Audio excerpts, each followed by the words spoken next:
Pero meron ako partner gustong basahin at ito ay sinabi ni Executive Secretary Lucas Bersamin. Ito, nabasa ko to sa sa Facebook ng SMNI.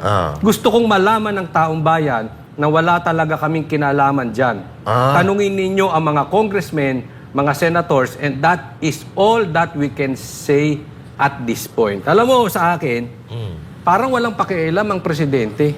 Kasi, let's assume, totoo nga yung sinasabi nitong mama na ito na wala silang kinalaman dyan. Wait lang, Coach. Saan siya walang kinalaman? Doon sa Blanco. Sa Doon sa Bicam. fill in the blanks. Okay. Matindi to to. May mga fill in the blanks. So, kung wala man kayong kinalaman, for discussion purposes lang di ba presidente yan? So, dapat, ginagawan nyo ng paraan. Nangyari ito na, narinig ko to sa interview ni Lacson, at nangyari din po ito nung panahon ni PRRD, although hindi po fill in the blanks ang nangyari, medyo may pinagkaiba yung na-ratify na budget. At anong ginawa ni PRRD? Binito po ito. Ibig sabihin, proactive si PRRD, hindi yung, sige, magnakaw na lang kayo dyan, kayo na bahala. Basta kami, wala kaming kinalaman. Sinungaling ka, PRRD. Bahala kayo mangurakot. Hindi po ganun. Anong silbi kung kayo ang na-presidente? So dapat, may control ka dyan. Sasabihin natin, hindi, Coach Oli. Yan ang sasabihin ng bashers. Magkaiba yan separate branches yan. Legislative at executive kami. Miski po, wag tayo maglokohan. Pwede namang pabusisi mo yan, bakit nagkaroon ng blanco? The fact remains, kasi pinaiikot-ikot nila itong mga partners. The fact remains, may problema tayo dahil may blanco. Yung detalye, yan ang pinagugulo na itong mga waiter na senador. Hindi po yun ang issue rito. Ang issue dito, talagang merong gustong ipalusot. At posible dahil gustong manduhan. No? At kaya nga sabi, ito'y issue lang. Ginagawan lang yan, politika lang yan. Sabi pa nga nung isang congressman, anong masasabi mo doon? Jay, may sinabi isang congressman na gusto lang daw ibalik ni BP Sara ang budget niya. Sa opisina. Kaya daw inilabas yung... Kaya may mga tumutulig doon sa Bicam. Anak ng teting naman talaga. Tignan mo nga kung makikita nyo halos si Office of the Vice President nga doon zero. Diba? Sa Bicam. Tsaka, paano may babalik? Sige nga, sabihin na natin na yun nga yung gusto. Hindi naman kasing wawalang isip nyo si BP Sara na at ang mga Duterte na siyempre kung yun ang kagustuhan ng mga Duterte, kaya nila inilabas yan, alam naman nila nahaharangan nyo pa rin at hindi maibibigay yung pondo na yun. Diba? Tsaka ito ang kasalanan ni Juan, wag niyong ibaling kay Pedro. Yun. No? Alam nyo, yung mga ganyan na mga sinasabi nyo na kaya lang ginawa yan kasi gustong maibalik ang pondo na yun, mga takot kayo sa sarili nyong multo. Palibasa kasi gawain nyo yung mga ganyang estilo.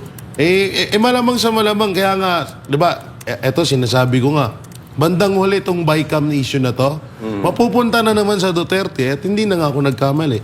Sinimulan na ng isa sa mga alipores ni Romualdez. Yun. Na tingnan nyo, pinapalabas na, kaya lang naman nilabas nila yan dahil gustong magkaroon ng pondo. So ano ibig sabihin mo doon, Congressman ba 'yon? Congressman yun. Akala ko bodyguard ni Romualdez. Alam nyo, yung mga ganyang salita, lumang pakulo na rin yan. Medyo masyado ng gas-gas yan sa amin. Kaya medyo bagu-baguin nyo naman yung dahilan nyo. At mas maganda, alam mo mas maganda, Congressman, kumbinsihin mo yung mga kasamahan mo na nakapirma dyan sa Bicam at sa blank na yan at kumbisihin mo na ayusin or ipaliwanag nila yan sa taong bayan. Yun dapat ang una yung ginagawa dyan. Hindi yung para kang si Marcos, nagtuturo-turo ka na naman Yan ang nila, magturo na magturo. Tapos lahat parang isisisi kay BP Sara. Baka mamaya may mga addict dyan mga politiko. Sasabihin, kasalanan. Kasalanan kasi ng mga Duterte, kaya may mga adik na politiko kasi sinisiraan lang. Ganun. Kasalanan ni BP Sara. Kaya naman, ngayon, eto, papasok naman ang ICC. Patay Anong tayo. masasabi mo dyan, partner master? Ito kasi, no, alam naman natin na talagang bugbog na bugbog sila dito sa ano eh. Bugbog na bugbog sila dito sa usapin ng general appropriation, lalo-lalo na itong mga blanco-blanco dito sa BICAM, no? So ngayon naman, pinapuputok na naman nila ang ICC as a part of their smoke screen para malihis na naman ang issue. Paulit-ulit tayo dito sa sa ICC eh. Matagal na natin napag-usapan to, ang kukulit ninyo. Sabi nga ni PRRD, papasukin nyo na ang ICC. Bakit hanggang ngayon wala pa ring ICC? Dahil nga umalis na tayo sa poder ng ICC. Oh. Then yung principle ng ICC or yung batas ng ICC is that kung halimbawa, no, umalis tayo sa poder nila, sinimulan yung investigasyon bago tayo umalis sa poder nila, that's the time na magkakaroon ng pangil ang ICC. Pero umalis tayo sa poder ng ICC, mga kababayan, ay hindi pa po nasisimulan ang investigasyon. So that means that wala po silang kamay sa atin. Yung Pangulo na nga mismo ng Pilipinas ang nagsasabi na they have no jurisdiction sa Pilipinas because we have, meron tayong batas na umiiral sa Pilipinas. Kung nakikita nyo, mga siga nga yung mga mambabatas natin eh. 'Di ba? So ibig sabihin may batas. Sila nga yung batas eh. Ibig sabihin, pag nakapasok ang ICC sa Pilipinas, walang umiiral na batas sa Pilipinas. So ako, naniniwala ako na may umiiral na batas sa Pilipinas, pabor nga lang talaga sa kanila. No? At siyempre, sa akin, dalawang bagay lang ito, mga kababayan. Kung sinasabi ng Presidente ng Pilipinas na walang jurisdiction ng ICC sa Pilipinas, at itong kanyang mga bata, yung kanyang mga sekretary, ay ini-entertain ang ganitong mga issue, ay parang ibig sabihin na hindi siya sinusunod. Katulad din dyan sa Congress, yung impeachment kay BP Sara, ayaw din niya ng Pangulo ng Pilipinas. Pero hindi siya sinusunod ng ibang mambabatas. Etong sinasabi niya na walang pangil or walang karapatan ng ICC na manghipasok sa ating bansa, sinabi rin niya ni Bongbong Marcos.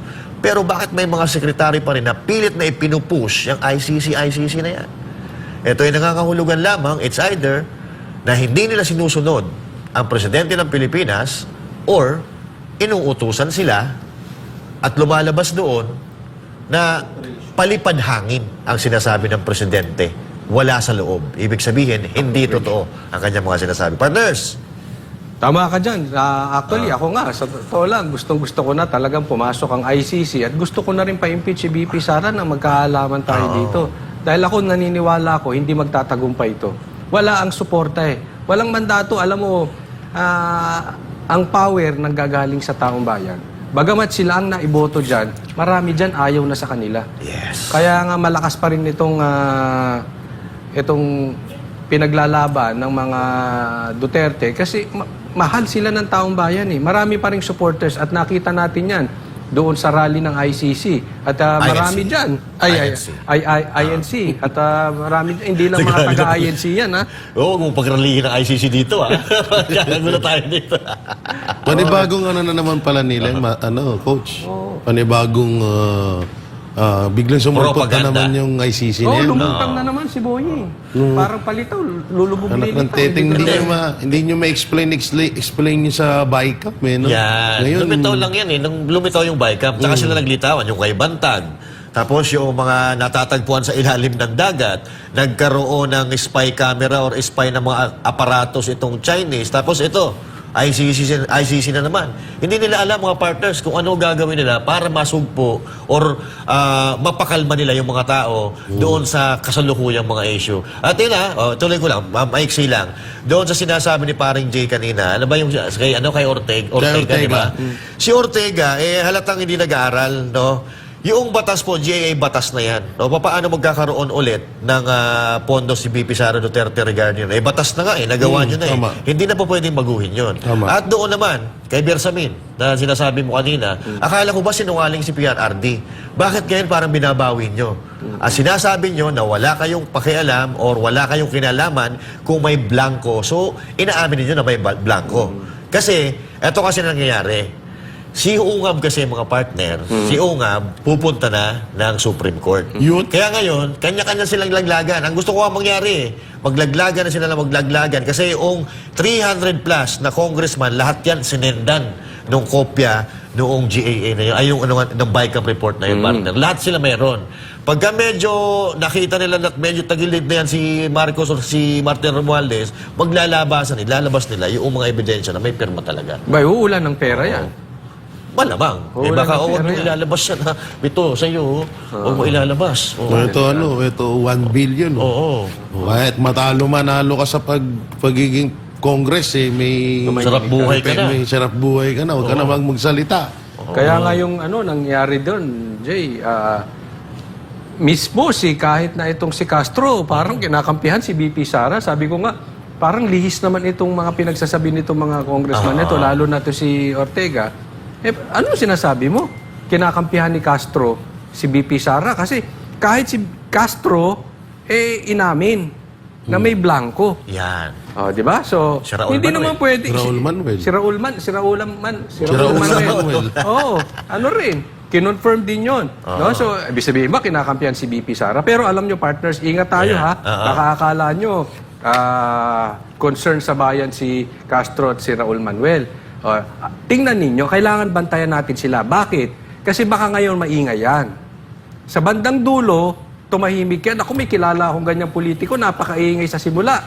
Pagdating sa dulo, tumatahimik. Bakit? Nabusalan na. Nabusalan na. Baka mamaya mabusalan ng ito si Raul Manuel manahimik. Ay, Ano yung Alam nyo, yung Epal. about dun sa, coach, yung sinasabi nila Castro at Manuel. Alam nyo, ewan ko lang kung ito ay mahuhulaan ko, ha.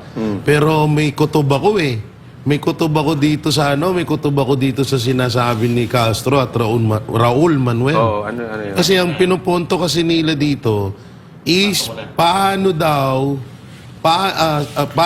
nagkaroon ng blanco. So doon medyo kinabahan ako. Sabi ko, yari na. May panibagong lulutuin na naman silang issue para ibato sa mga Duterte. Yun. Kasi biruin mo, ang tanong ni Raul is paano naging blanco? So pwedeng gawan nila ng iba't ibang buhay yon na yung blanco na yon ay gawa-gawa lang ng Duterte. Pwede nilang gawin yon. So panibagong paninira sa mga Duterte. At pwede nila isisi yung na yon, yung blanco na yon doon sa mga Duterte. Kaya mag-ingat-ingat tayo dyan sa huwag kayong porket parang pinapaboran ng mga ng Makabayan Block na tong blanco na to, tong BICAM na to Huwag ho tayo magpalinlang, alalahanin ho natin mga alagad ni Judas yung mga yan. Baka nagpapataas lang ng presyo. Nagpapataas. At alalahanin din natin na medyo namamatay na. Hindi medyo talagang. Castro? Hindi naman. Sayang. Medyo patay na ho ang impeachment kay BP Sara. Wala na. Kaya medyo pumapalag-palag na sila ng konti. Kasi hindi sila sinusuporta. Oo. Kasi alam mo, yan ang isa sa mga ayon dun sa panaginip ko. Ito na naman yung panaginip ko. Talaga si Nostradamus, Ayon dun sa panaginip ko, yung impeachment kay BP Sara, ayun yung offer sa kanila para kumampi sa administrasyon. Paano? Ngayon, parang wala na. Parang hindi na yung impeachment. Parang nababaliwala. So medyo pumipitik-pitik sila ng konti. Mukhang maglalaglagan na ngayon. Oo. Kaya kayo, mga kababayan, mag-ingat po kayo. Huwag kayo basta-basta magpaniwala sa mga, naku po. Wala akong tiwala talaga dyan kaya kung Castro. convicted ka nan, tapos Wala eh. Nagpapakulong ka pa. Wala ka ng kredibilidad. But the fact of the matter is, Wow!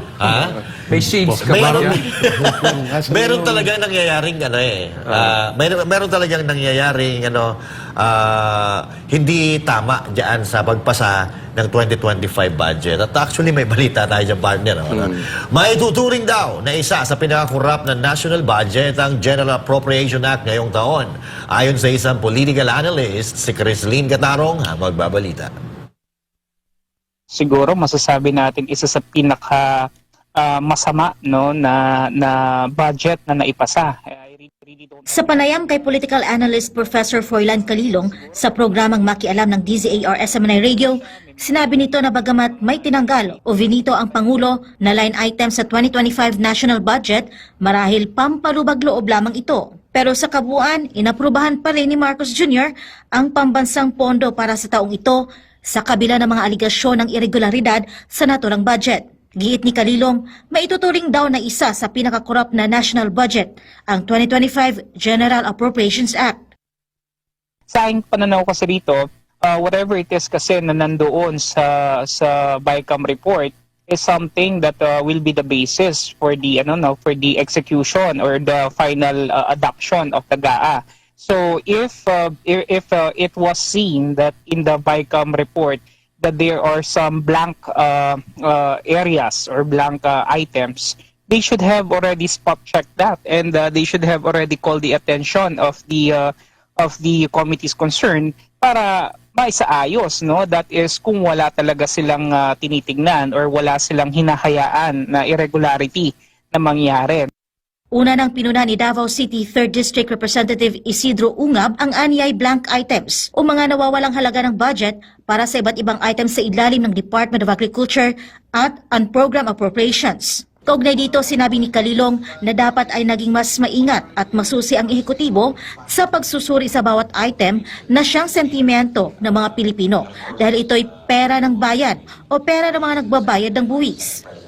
If you actually are transparent enough at kung wala naman talagang katiwalian or wala talagang tinge of doubt, and if you really want to clear your name, from all of these allegations, madali lang naman talagang ipakita. Pero yun nga, bakit hanggang ngayon hindi natin makita?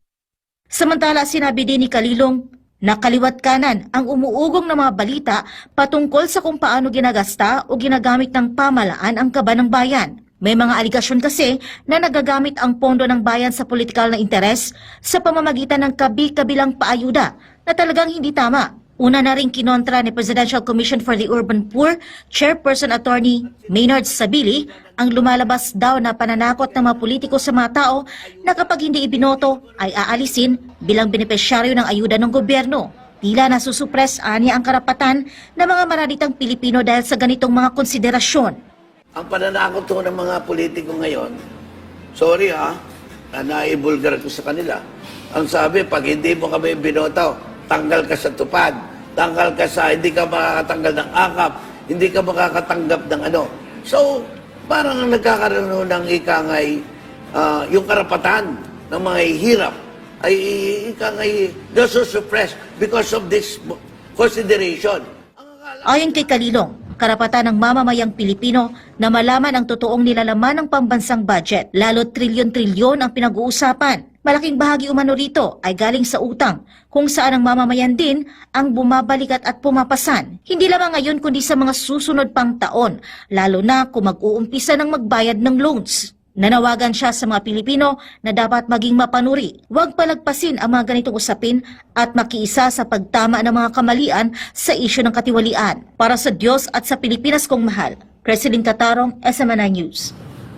Mga partners, itong issue tungkol dito sa GAA na to ay palaki ng palaki. Yes. Kaya hindi ko talaga maintindihan na bakit itong mga congressman natin ang pinaatupag itong hearing patungkol dito kay sino to yung huli? Si Colonel Grijaldo. Oo, di ba? I mean, hindi naman yun ang immediate na problema. Ito, budget po ito.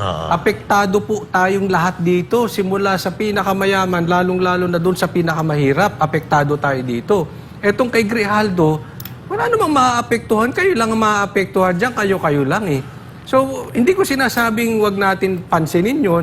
Pero pwede ba isang tabi muna natin? Ako, suggestion ko sa Quadcom, imbestigahan ninyo tong blank space na ito. Nagkaroon kayo dyan ng fill in the blanks eh. So kung kayo ay hindi mga ipokrito, ito tanong lang ha, diretsahang tanong, kung kayo ay hindi ipokrito, dapat imbestigahan nyo ito. In aid of legislation din. Kasi bakit? Hindi pwedeng nagkakaroon ng ganitong issue na mayroong mga fill in the blanks. Kasi pag kami ganito, pwedeng hindi natin makorek ngayon, mangyayari at mangyayari ngayon. Halimbawa, hindi sumigaw si Ungab, si PRRD at si Attorney Vic, lusot na ito. Di ba? Yes. So, ibig sabihin, may problema to. At kailangan din natin magawa ng batas. Kaya galaw-galaw din, Quadcom. In aid of legislation, patawag nyo si PRRD. Kung gusto nyo, patawag nyo na rin si Martin. Or kung sino man yung nandiyadyaan na member niyang vice-cam na yan, talagang scam po yan. So, anuhin natin yan, sana i-prioritize natin yan. Sa lahat ng nangyayari sa bansang Pilipinas, mga kababayan ko, huwag tayong papadala doon sa mga issue na ginagawa nila. Maglalabas sila dyan ng issue kung ano-ano. Baka mamaya may pelikula si Coca-Cola or kung sino-sino dyan. Lahat gagawin nila para malihis tayo. Magbabantay po tayo at hanggat walang naididiin dyan sa fill in the blanks na yan, huwag tayong titigil. Katulad nung ginawa natin dun sa PI. Remember that? Nag-ingay tayo, inaraw-araw natin yan. Anong ginawa nila? Itinigil yung PI. Yan yung sinabi ni PRRD. Huwag niyong pakialaman ang konstitusyon. Yan po ay sa atin. Tumigil sila. Bakit? Maingay kayo. Sabi nga ni Marcos, di ba? Ingay lang yan. So ituloy natin. Tuloy natin yung ingay natin. Hanggat merong mga mabitay diyan. Ako sana yung sangkot diyan sa vice-cam na yan. Ay yan ang mga firing squad, mga partners.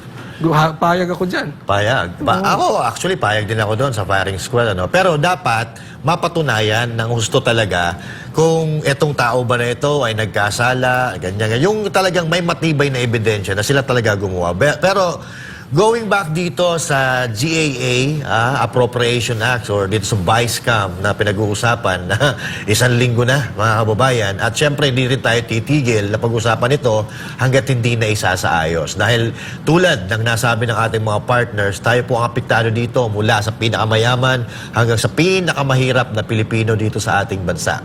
Yung sinabi mo, Coach Oli, kanina na iimbestigahan, ako, I doubt it kung sila lang ang nandyan.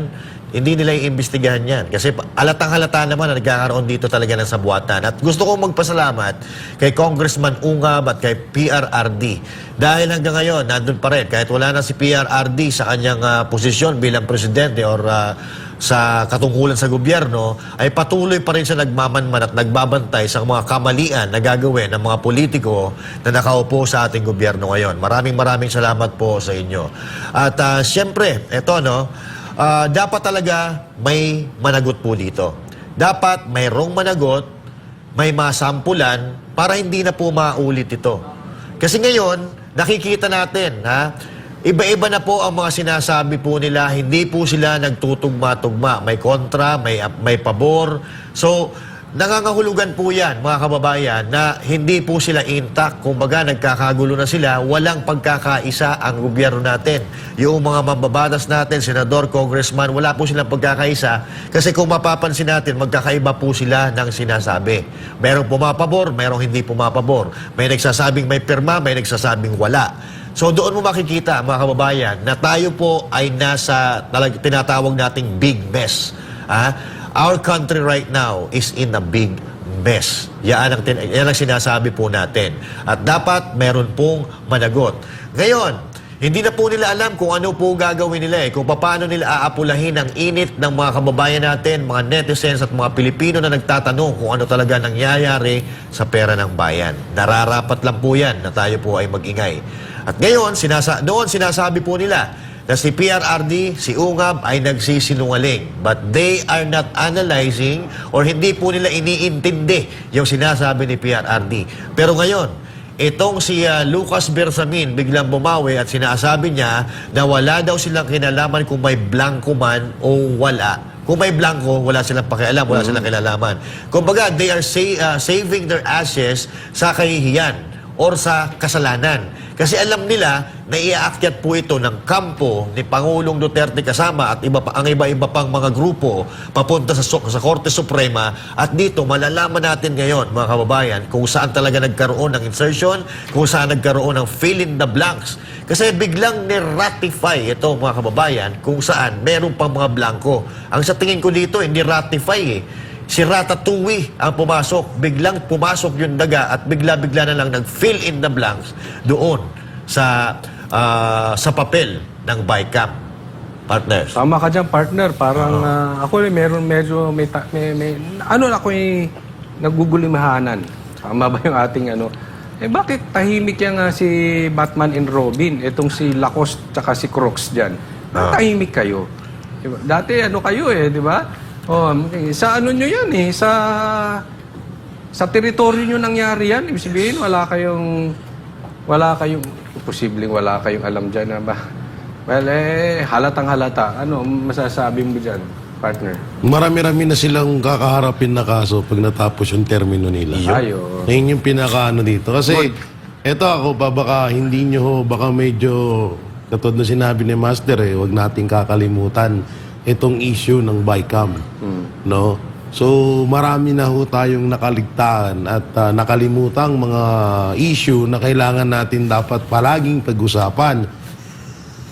Katulad lang nung sa Alitagtag, Batangas. Yes. Yung pulburon. Wala na yun. Asan na? Flood control issue, 1.4 billion kada araw na Wala na rin. Walang investigasyon. Yung about sa mga travel ni Marcos Jr. sa iba't ibang bansa, ilang milyon ang ginastos doon, wala rin silang may paliwanag. Hanggang ngayon, wala na rin. So ngayon, wag na ho nating hayaan na itong BICAM ay Vicecam, no? Vicecam pala. Etong Vicecam, wag ho nating hayaan na makalimutan na naman natin to. Bigla na lang mawala.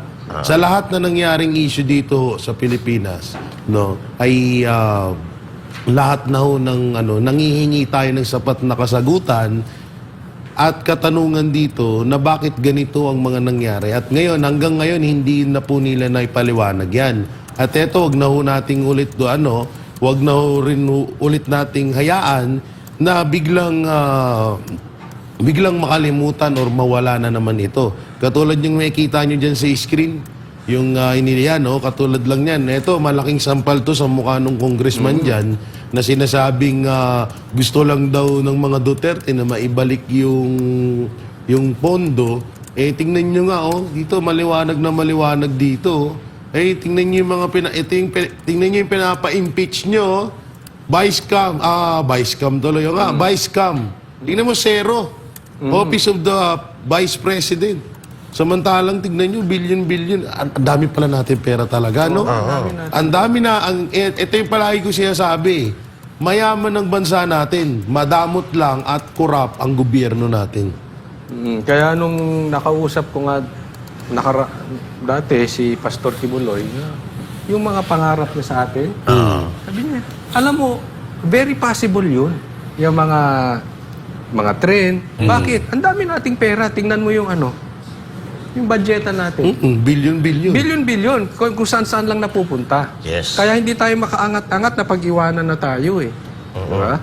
So, pero, Master Dedea. Pero ang problema kasi dito, partner, hindi tayo umaangat kasi inuuna nila yung mga pansarili nilang interest, Inuuna nila yung pansarili nilang interest at ngayon, ang tinatrabaho nila, they are doing the best that they can to destroy the Dutertes para masira pangalan ng mga Duterte at wala nang makabalik na Duterte sa Palasyo Malacanang. Kasi alam na nila kung ano ang mangyayari sa kanila pag nakabalik ang mga Duterte sa Malacanang. Isa nga itong si Abante na ayaw daw niya maging presidente, si VP Sara Duterte. Kanina may binanggit si partner Jay na patungkol dito sa biyahe ni Marcos.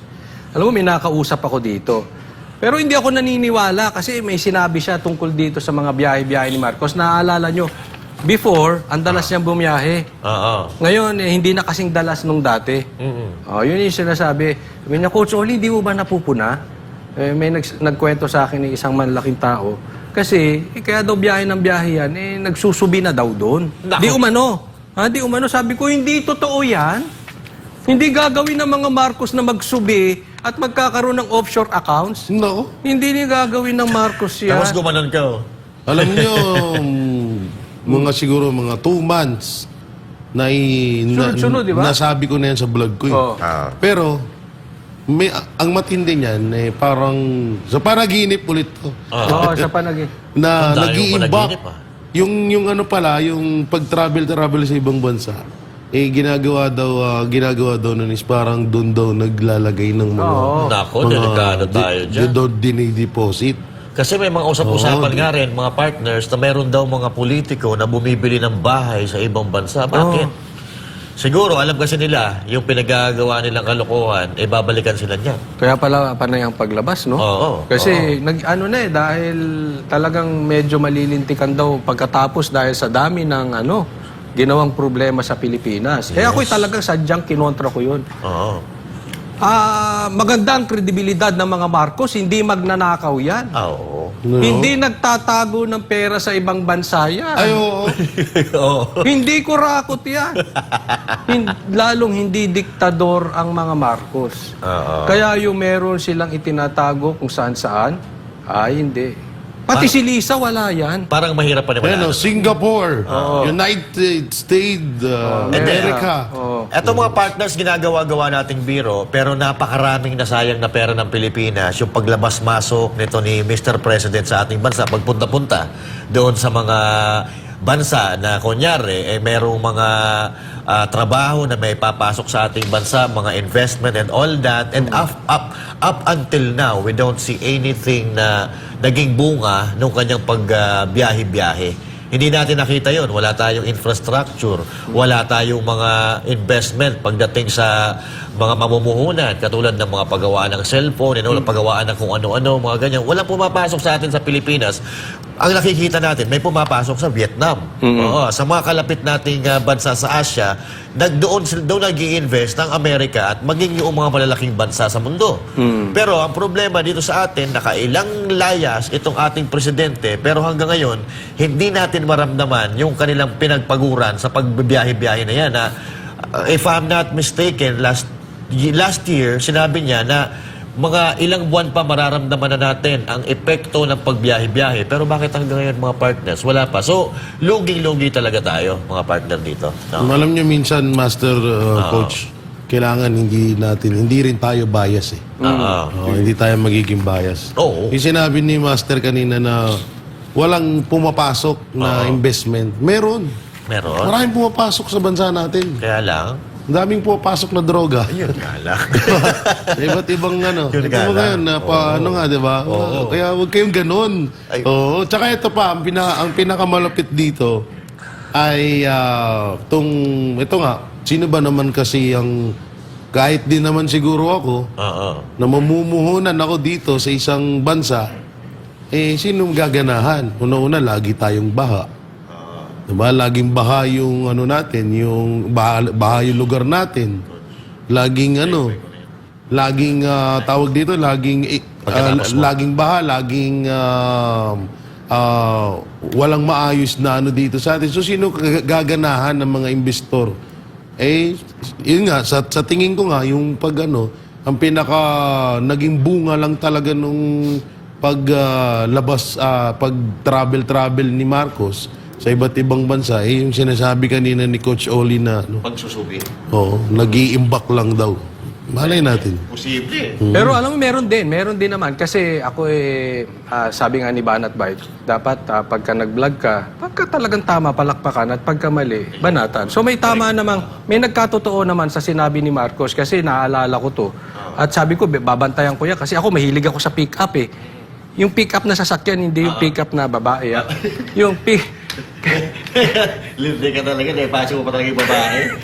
Hindi kasi nabanggit niya yung darating ang Tamaraw Apex. Ayun. Dumating yung Tamaraw kasi talagang ko yan. So, yun, nagkatotoo yun. Dumating nga yung Tamaraw.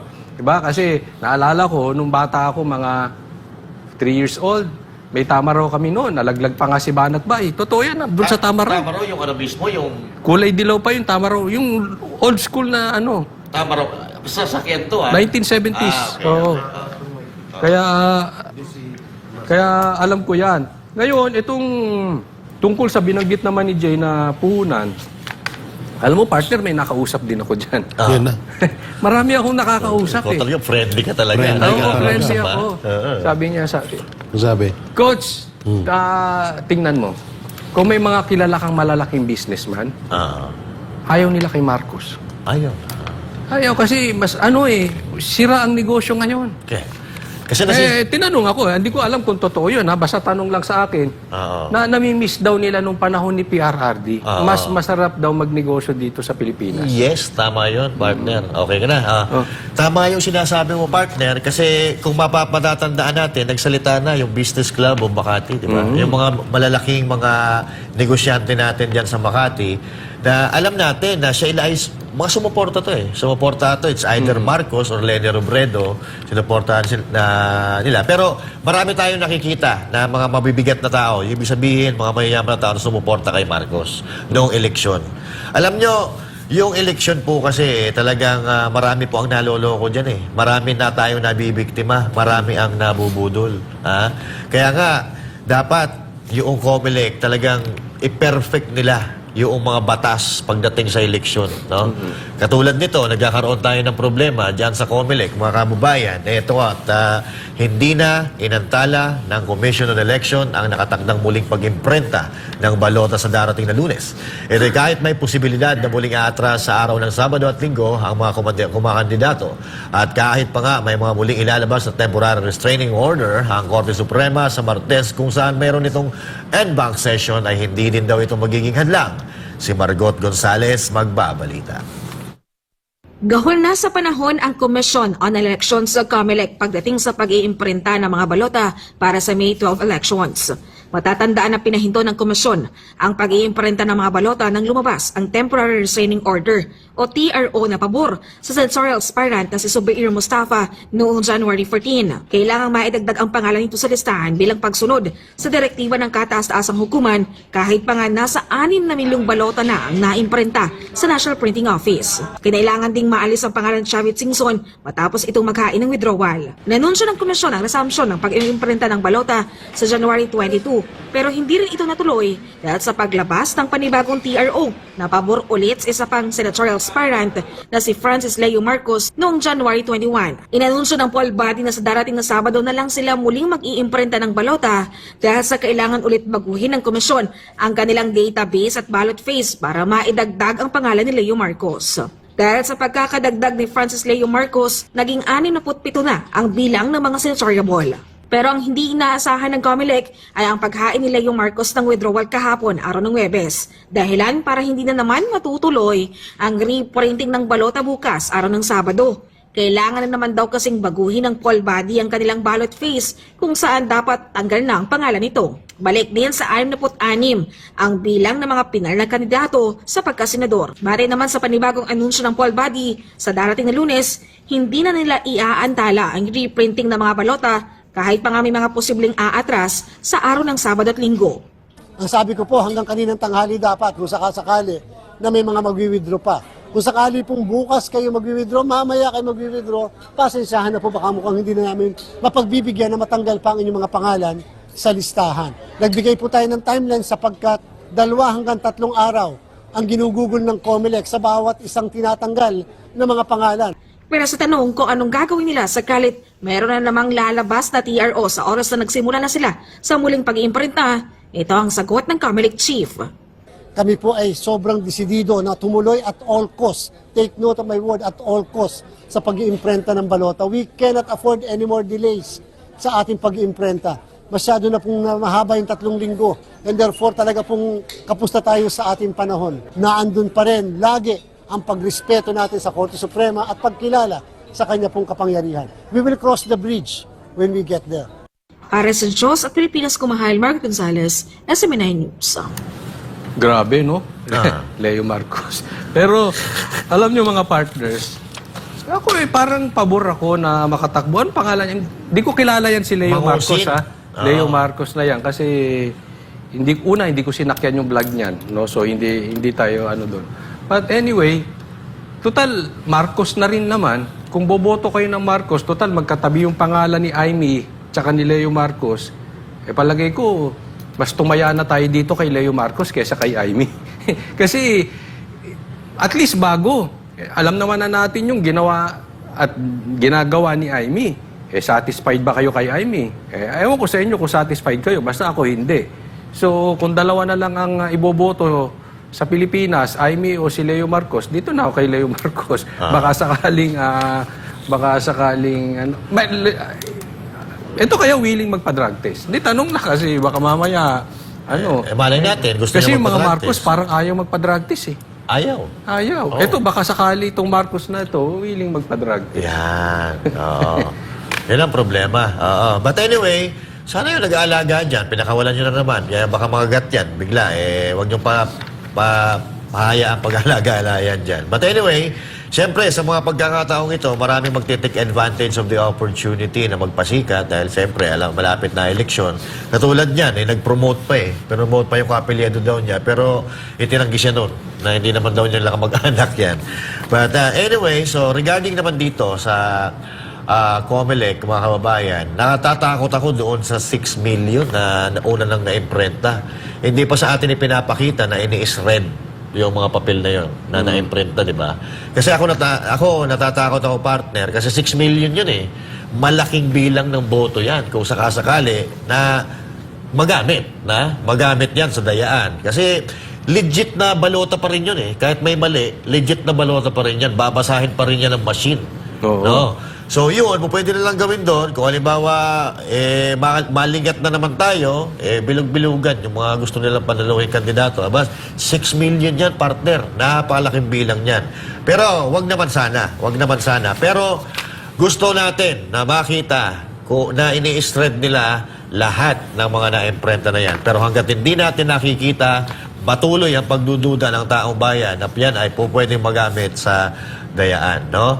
So maghihintay tayo at dahil kahit yan ay nasayang na, kailangan talaga i-shred yan para talaga hindi magamit. Yung Norman Mangusin, huwag nyo pa ayang pag-alagala dyan. Painom nyo ng gamot kasi bumabalandra. Piruin mo nagyabang pa siya, no? Nagyabang pa siya na hindi ko hahayaan na gumastos pa ang gobyerno ng 132 million para sa akin lang. Ilalagay ang pangalan ko dyan.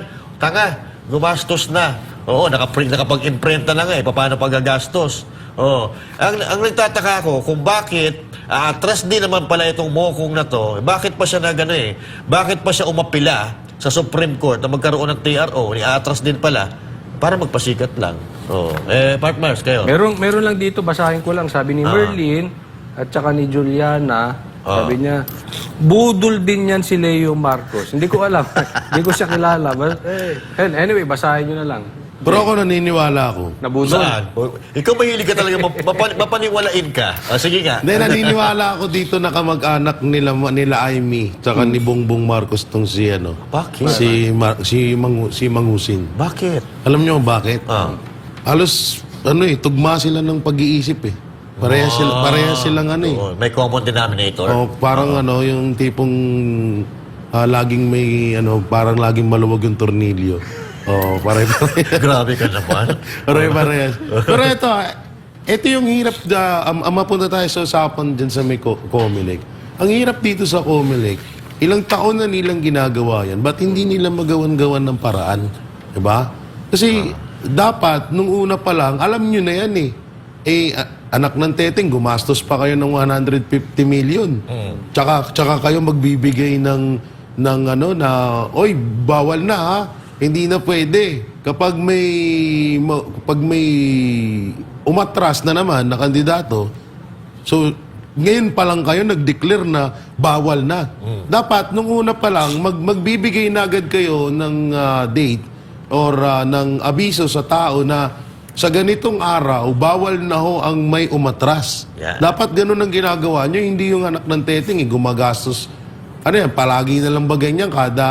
kada election, magwawaldas kayo. No? Biruin nyo, 150 million. Oo. Pera natin yan. Sabihin mo gaano kalaking halaga yan. Kung nung una pa lang, ginagawa nyo na agad ng paraan niya na magbigay na dapat sinusolusyonan nyo na yung mga ganyang problema. Kasi kung palaging eleksyon, palagi tayong gagastos ng ganyan, lalong mamumulubi ang bansa natin. Diba? Kaya sa susunod, Comelec, sana gumawa kayo ng mga hakbang patungkol dyan na kapag magbigay kayo ng saktong date sa mga tumatakbong politiko at doon, para hindi masayang yung mga ganyan. Katulad niya, may nakawala na tiga Mandaluyong. Oh. Dito, partners, may tanong. Sa inyo. Ano sabi? Baka alam nyo, tanong lang po, ano update sa kalaban ni Tambaloslos sa Leyte? Wala na. Wala na. Wala na. Bali, palakpakan natin, panalo na Panalo na. si Martin Romualdez. Romualdez ulit. Sakit ka na naman sa ulo. Kawawa. Hindi ako naawa ko sa mga taga-Tacloban. Pero inyo yung lugar nila. Hindi naman sa pag-ano, pero lahat halos kasi ng mga lugar ngayon, upgraded Develop na. Nag-upgrade na. Katulad yan, palengke sa amin, Taguig. Ang palengke sa amin, sa taas, court, aircon pa. Wow. Diba? Sa Tacloban, ultimong Palengke. pang 1950s pa ata yung design ng nila. Parang alam mo yung sinasabi mo, napanood ko rin yun. Oo. Diba? Nakakawa lang yung mga kamag-anak, mga kababayan natin yan sa Tacloban. Kaso- Wala tayong magawa. So, ganti na lang tayo. Oo. Gaganti na lang tayo sa susunod siguro. Wala, ayaw niya nang may kalaban. Ay, ayaw na may kalaban. Binigyan niya ng kalaban, tinanggal yung kalaban, wala na. Sabi nga ni BP Sara Duterte, itong si Martin Romualdez, kahit sa anong patimpalak or kahit na anong laban, hindi pa niya nararanasan. Kasi nga, laging walang kalaban. Oo. Shortcut, no? Sureball ang pagkapanalo niya, no? At eto pa, no? Balik tayo sa Comelec. Maiksi lang, mga partner, no? Ang sabi ng Comelec, dugtungan ko lang yung sabi ni partner Jay na sabi ng Comelec dati, nangyari na rin daw ito dati nung inatras or nagkaroon ng sayang ng mga balota. Nagkaroon na pala, hindi na po tayo natuto doon sa pagkakamali. Sana, kung nangyari na yun dati, sana in-anticipate na natin yun na po pwede ulit mangyari. So yung paraan or solusyon sana na gagawin nyo ngayon, ginawa nyo na bago mag-eleksyon. Kung halimbawa, i-atras nyo yung pagpa-file ng candidacy, yung pag-imprenta ng mga balota, pagpa-file ng TRO, sana ginawa nyo na ngayon kasi nangyari na pala po ito dati. So, we are hoping na sa mga susunod na eleksyon ay maging perfect na ito at wala nang mga pagkakamali. Kasi ako nagdududa ako, partner, pwede namang i-perfect to Napakadali lang trabaho nito Pag-iisipan lang Kaya lang, sabi nga ni Salvador Panelo, parang yung mga sekretary ng ni Bongbong Marcos ngayon, parang hindi nagsisipagtrabaho. So, kaya walang natatapos, walang nasusolusyonan. Sa bagay, totoo naman. Pero sana sa Comelec, dahil dyan po nagsisimula sa inyo yung kapalaran ng ating bayan. Kung sino ang mailuluklo, kung sino ang maihahalal. Sana, dyan po, piniperfect natin yan. Pero there's no perfect in this world. Pero sana man lang, yung mga nauna ng problema ay hindi na nauulit katulad nito. Yun lang, mga partners. Ito, meron lang akong basahin komentaryo. Sabi, grabe talaga itong mga Banateros. So, sabi, Banateros, Maria Cristina de Jesus. Sabi. Mahaba din ang baba, kamukha ni Aimee. Grabe naman kayo. Si Norman. Mahaba din ba? Si Epele mo, si Norman nga. Norman Mangusil pangalan nun. Norman Mangusil. Alam niyo, nung hindi pa operada si Aimee, ganyan na ganyan yung Pati bababa, no? Operada? Ay, Hoy, hindi ko alam, ang sasama nyo. Hindi ko alam. Masyado kayong mapanlait para kayong siyabante. Huwag mong ganon. Okay, last message. Ito para sa ating last message. Itong gusto kong tanong sa inyo, mga sige, partners. sige. Dahil ngayon umiinit na yung iisa-isahin di umano na ipapatawag itong mga vloggers. Kailan yan? Sa Kongreso. Bukas? Punta tayo. Oo, so sige, sa ating last message, ano masasabi nyo doon? Regarding dito sa pag-ano ng mga vloggers, sa akin wala namang problema, no? Kahit ipatawag nyo pa lahat ng vloggers sa buong mundo, kung hindi nyo naman aayusin ang mga trabaho nyo, pag iisipin nyo lang yung pansarili nyong interes, wala namang mangyayari dyan. Magpapakulong kayo ng mga vloggers, i-contempt ninyo. Sana, kung magpapatawag kayo ng mga vloggers, ang ipatawag nyo, yung mga napapak-check. yung mga nafa-fact check na mali-mali ang sinasabi. Yan, marami yan dyan sa kampo ni Marcos, mga tagapagtanggol ni Marcos. Puntahan nyo dyan sa News 5. Yan, News 5, lagi may mga nafa-fact check dyan. Ang mga nafa-fact check lagi na nagsisinungaling ay mga alipores ni Marcos Jr. Yung wala silang mai-content na totoo, kaya nagsisinungaling na lang. Tingnan nyo, hindi ako nagsisinungaling. At bablog nga natin minsan yan, pinag-uusapan natin yung mga napa-fact checks na yan, napa-fact check. Tapos, pagbibintangan nyo yung ibang vlogger na talagang nagsasabi ng katotohanan. So, dito natin malalaman kung ano talaga yung purpose nito mga tricom na ito, mga partner. So, tingnan natin kung patas ba ang gagawin nila dito. Kasi ako, nagdududa ako kasi ito nga mga nangyaring hearing, parang pag hindi nila gusto, yung nagsasalita at hindi nila gusto yung kanilang naririnig, pinapakontempt nila at binubuli nila katulad ni Colonel Grijaldo. Pero tingnan natin kung ano magagawa nila dito. Ako naman, gusto ko dyan sa, kung halimbawa na ipatawag dyan sa mga vlogger, huwag nyo nga hayaan na hindi kayo naka-live. Delikado tayo dyan Oo, kaya kung ako man, halimbawa na imbitahan ako dyan, gustong-gusto ko nga yan Magdadala na rin ako ng mga damit. Kasi alam ko, pag bandang huli, contempt na diretso ko na. Lalo pag nandyan si Paduano. Lalo pag nandiyan si Paduano, si Benny Abante na napakagwapo, no? Yun, ako ba, wala akong kinakatakutan kung halimbawa na ipatawag man tayo dyan sa Quadcom, yung sa hearing nila mapatungkol sa mga vlogger. Kasi wala naman tayong sinabing fake news. Yan. Wala tayong lahat naman ng sinabi natin dito is katotohanan lang. Kaya hindi ako natatakot sa mga ganyan-ganyan nila na parang sa tutusin pananakot na nga rin nila to Ang ayoko lang dito yung i-connect yung mga vlogger about dun sa Pogo. Yun yung pinagtataka ko hanggang ngayon na bakit ikinokonek yung mga vlogger dyan sa Pogo. At bilang last message ko na, ulitin ko yung kaninang sinabi ko, na wag na ho nating hayaan na na mawala itong, baka mawala na naman tong issue na to kasi yung about dito sa BICAM dahil napakahalaga ho nito, no? Pera natin to, pera ng taong bayan to, lahat ng pinag-uusapan dito.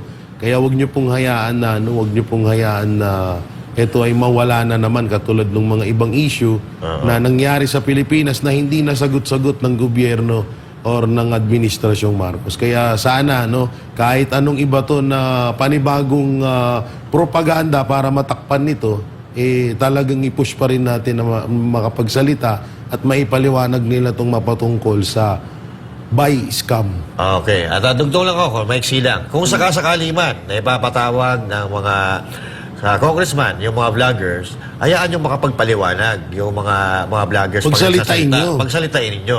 Hindi, sisigawan kita. Hindi yung pag hindi nagustuhan yung sinasabi ng tao, ng mga resource person, pipigilin nyo, pagagalitan ninyo, tapos i-contempt ninyo. So hayaan nyo magpaliwanag kasi papaano magkakaintindihan kung kayo-kayo lang magsasalita.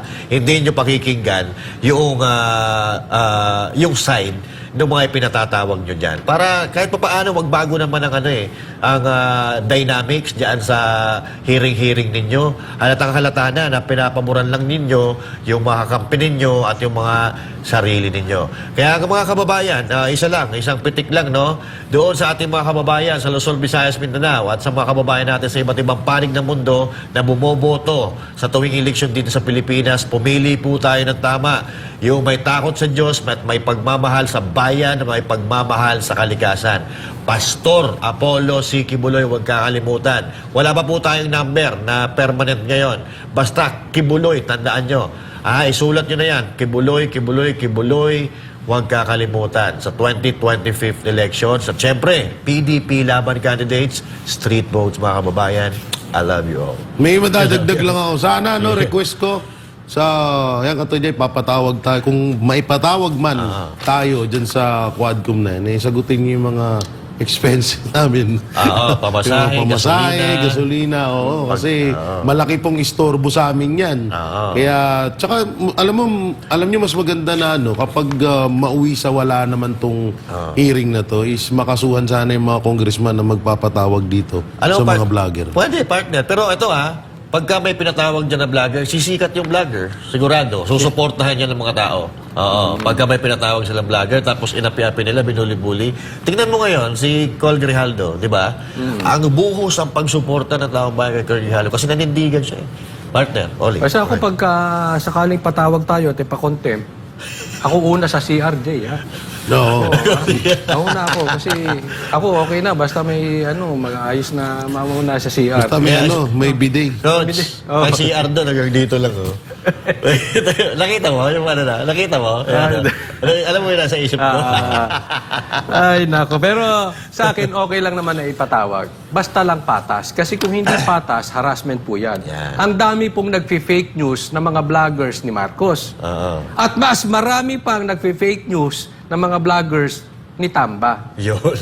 Oh. So kung sa tingin ninyo ito ay dapat para maimbestigahan, alam ko palulusutin na naman to in aid of legislation. Sige lang. Baka mamaya ang makita ko diyan, kami mga DDS, mga talagang supporters ng mga Duterte, wala yan. Lokohan po yan. Ha? At saka ito pa. Isa sa issue ko diyan, ang dami nating problema pagkakaabalahan nyo vloggers. Di ba? Anong pakinabang yan sa taong maliliit katulad ko, ng mga ordinaryong tao? Wala. Kahit i-contempt nyo, ikulong nyo itong mga vloggers, gutom pa rin yung maliliit. Correct. Tigilan ang mga blank space, fill in the blanks dyan sa mga budgetan, mas maraming Pilipino makakakain. Yes. Gamitin ang pera sa tamang paraan, hindi sa ayuda. Mas maraming negosyong maitatayo, mas maraming tao magkakatrabaho. Correct. So pag pag-iinitan nyo ng pag-iinitan, yung mga vloggers na nagsasabi ng katotohanan, ulitin ko, gutom pa rin ang taong bayan. Kita-kita po tayo uli, mga banateros. Dito lang sa SMNI, pag tama, palakpakan. Pag mali, banatan. Ako po, si Coach Oli. Ako naman po, si Master Judea. At ako naman po, si Jay Guevara. Para sa Diyos at sa Pilipinas na ating mahal.